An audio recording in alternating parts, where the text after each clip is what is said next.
Seja muito bem-vindo, pessoal. É sempre uma honra contar com você que está do outro lado da telinha. E hoje eu trouxe alguns mitos sobre investimento que a galera costuma acreditar que isso seja verdade. A gente vai desmistificar algum deles aqui. O primeiro deles é que ações de dividendos não crescem. Esse é um mito. Eu vou colocar na tela alguns exemplos das ações que cresceram apesar de pagar bons dividendos. Vale a pena ressaltar que esse gráfico ele é descontado o valor da cota, os dividendos. Então, ou seja, esse gráfico não considera dividendos.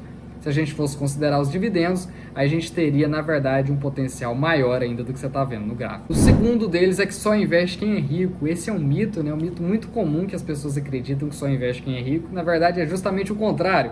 Só é rico quem investe. A parte boa da Bolsa de Valores, do mercado de capitais, é que a gente consegue começar a acessar os investimentos de maneira muito baixa. A barreira de entrada é muito pequena. Então, por exemplo, a partir de 100, 200 reais por mês faz sentido a gente começar a investir aí para poder gerar uma renda, para poder gerar um patrimônio que nos proporcione tranquilidade e conforto no futuro.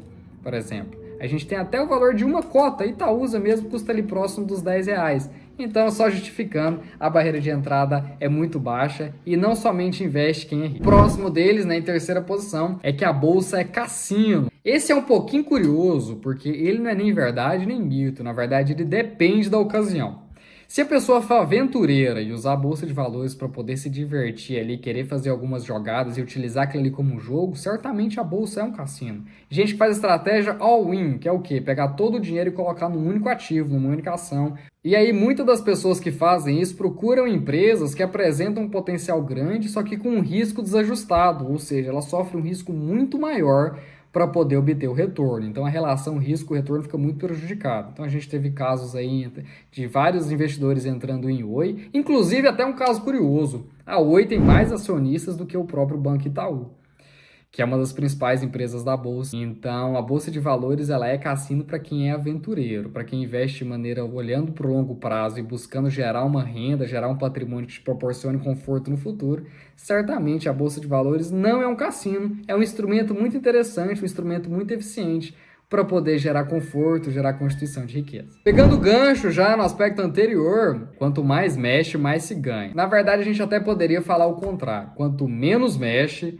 mais ganha. É muito comum a gente passar por alguns momentos de ansiedade, alguns momentos de estresse, que as ações ficam muito esticadas. Recentemente a gente viu passar isso com o Banco Inter, a gente viu passar isso com o VEG, e os investidores ficam muito ansiosos para poder vender logo e poder realizar lucro. Na Bolsa de Valores existe uma simetria muito interessante que eu gosto de falar. Por exemplo, a ação ela só consegue desvalorizar 100%, ela não consegue cair mais que isso. Mas o potencial de alta dela é ilimitado. A gente não consegue prever quantas vezes uma ação vai se multiplicar. Nos últimos anos, agora a gente tem Magazine Luiza e Banco Inter, que foram as maiores altas, né? Mas se a gente pegar todo o histórico da bolsa, a gente teve a CEMIG aí, ó. Um abraço pessoal de Minas, se tiver alguém assistindo, que apresentou bons retornos aí para os seus acionistas. Agora um bônus que poderia melhorar bastante aí a tranquilidade, principalmente a tranquilidade dos investidores, né? Que muitos investidores procuram ficar olhando veículo de mídia para poder se informar, tem que tomar cuidado com isso. Por quê? Porque o veículo de mídia ele está ali para poder gerar a sua atenção. Pode ser para coisa boa, pode ser para coisa ruim. Na maioria das vezes é para coisa ruim, é para sensacionalismo. Então, os dois principais veículos de comunicação que a gente deve olhar, que o investidor deve olhar, é o site de relação com investidores das empresas. Qualquer empresa aberta tem um site desse. Você pode digitar lá, por exemplo, Lojas Renner, relações com investidores, você vai encontrar o site da Lojas Renner.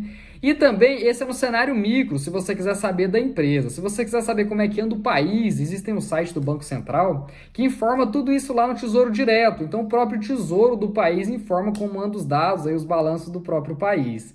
E essas são as duas principais fontes de notícia que a gente precisa se informar.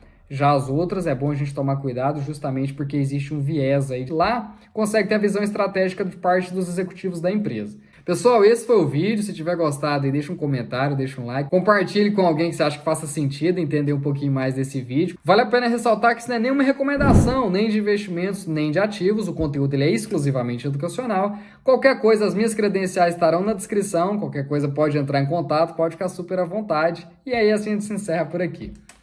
Beijo grande e até o próximo vídeo.